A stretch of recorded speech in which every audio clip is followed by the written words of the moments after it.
Born in Ireland in 1837, Mary Harris Jones moved to Canada with her family as a result of the Irish potato famine. As an adult, Jones moved to the United States to become a teacher. Many tragic events led to Jones' involvement in the labor movement. After an epidemic broke out and killed both her husband and 4 small children, she was thrown into the workforce. Soon after, her dressmaking business burned down in the Great Chicago Fire. After the Chicago Fire, Jones became a member of the Knights of Labor. Jones attended many strikes on behalf of the labor movement. In the spring of 1903, Mary went to Kensington, Pennsylvania, where 75,000 textile workers were on strike for more pay and shorter hours.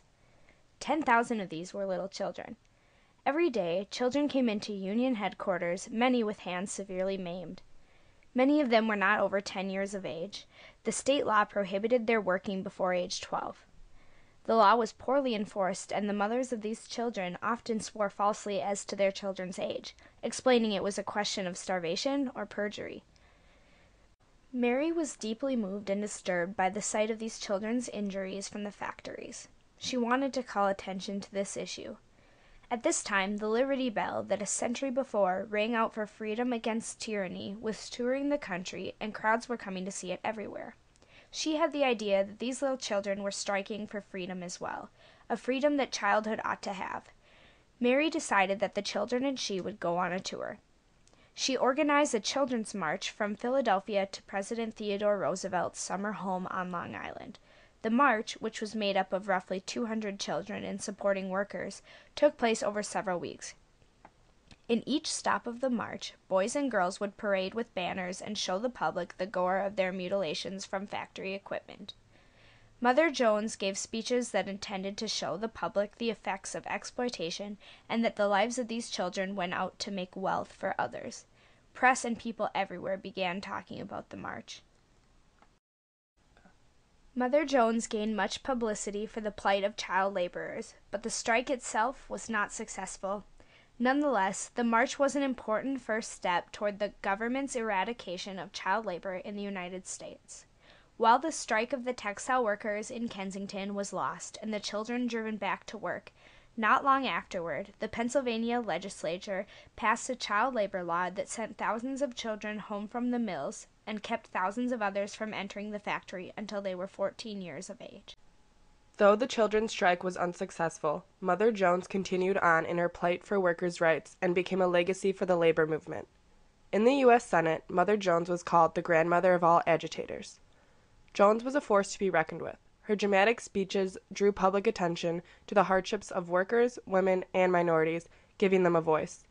Unfortunately, today few remember Mother Jones, who battled corporate presidents and politicians, went to jail repeatedly for organizing workers, and who converted tens of thousands of Americans to the labor movement. Mary Harris Jones was a youth development theorist in her own right. She held many strong views about children and what childhood should look like. These views were manufactured as a result of her encounters with young laborers. Jones believed that childhood should be a time of innocence and freedom. Her beliefs align well with the efforts of that era mentioned in Steve Mintz's book Huck's Raft to protect children from the dangers of urban society. Jones also abided in what would modernly be called a social justice youth development theory. This manifested itself in her attempts to rally families and children together around the conversations of the social injustices of their lives. Rather than simply fighting for them in the name of the rights they deserved, she wanted the children and families to be united in the efforts as well. To do this, Jones often used strong symbols and rhetoric. For example, having children tour the country while the Liberty Bell was making its tour was a strong case that they were not receiving the freedom the bell ought to represent.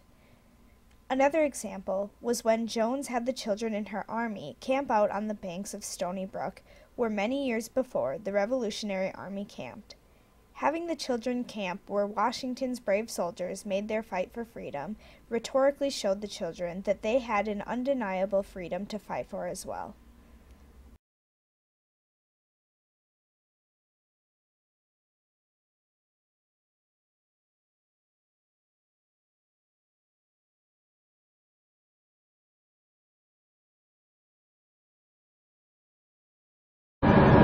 You have the destinies of the nation in your own hands. and that she will stand a united force and show the world what the workers can do.